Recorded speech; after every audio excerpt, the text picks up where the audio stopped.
তোরা আজকে এই বাড়ি থেকে বের হয়ে যাবি, আর এক মুহূর্ত এই বাড়িতে থাকতে পারবি না।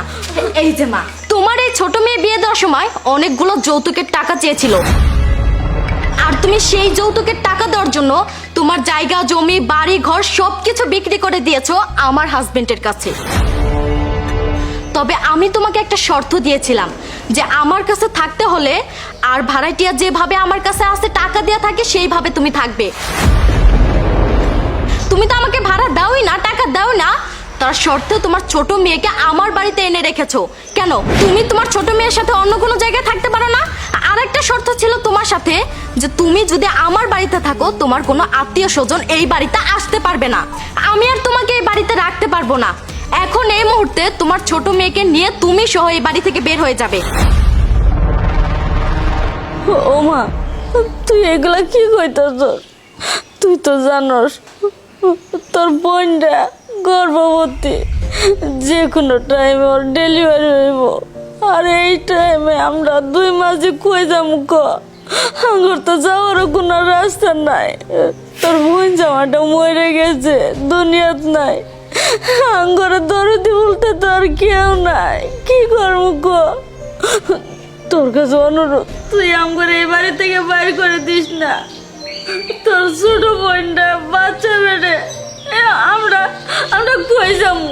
আমরা কোনো আনো যাইতে পারবো না মা। এই ঘেরার বুক আসে রে, ঘেরার ঘন করবেন না তো।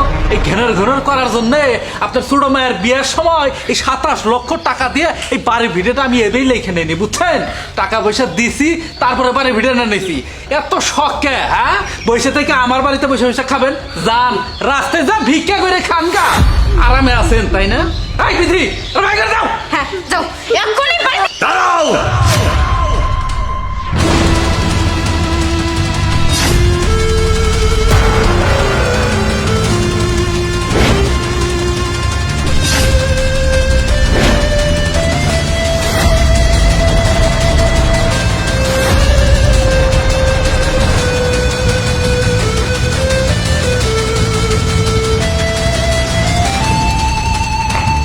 তুমি মেয়েটিকে গাড় ধরে বের করে দিচ্ছ কেন? কি হয়েছে বিয়ান সাহেব?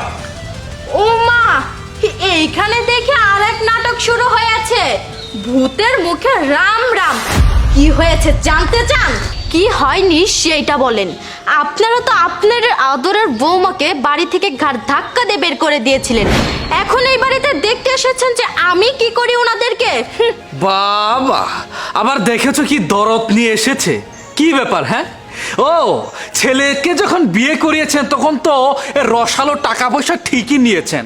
যখন টাকা পয়সা ফুরিয়ে গেছে ছেলের বউকে সুন্দর করে ঘাড় ধাক্কা দিয়ে বাড়ি থেকে বের করে দিয়েছেন। বাহ, কি চমৎকার! আবার এসেছেন ছেলের বউকে দেখতে, যাতে করে আরো কিছু টাকা পয়সা হাতিয়ে নেওয়া যায় কিনা তার ধান্দায়, তাই না? যান, ভেবে যান বলছি, তা না হলে কিন্তু আমার হাত একদম সরু, অনেক লম্বা, দুটাকে ধরে একদম ঘাড় দেখাতে বের করে দিব। দেখেন, আমি মানতাছি আমার বাবা ভুল করছে, যৌতুকের জন্য অনেকগুলো টাকা নিছে। দেখেন, আমি এই বিষয়টা জানতাম না, আমি বিদেশে ছিলাম। আর এখন আমি আমার ভাবিরে নিতে আসছি। আপনাদের সমস্ত টাকা আমি ফেরত দিয়ে দিব। আমার বাবা যে ভুলটা করছে সেই ভুলের প্রায়শ্চিত্ত আমি করতে চাই। দেখেন, আমার ভাই আমার বাবার কথা শুনে ভাবির উপর অনেক নির্যাতন করতো, এটা আমি জানতাম না। আমি যদি জানতাম কখনো এরকম করতে দিতাম না। আমি বিদেশে ছিলাম, বিদেশ থেকে এসে শুনতে পারলাম ভাবির গর্ভে ভাইয়ের বাচ্চা। ভাই যেহেতু পৃথিবীতে নেই, তাই আমি সিদ্ধান্ত নিয়েছি এই বাচ্চা আমার পরিচয় বড় হবে।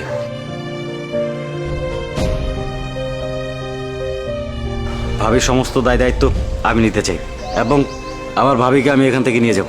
আর ময়মা, আপনিও যাবেন আমার সাথে।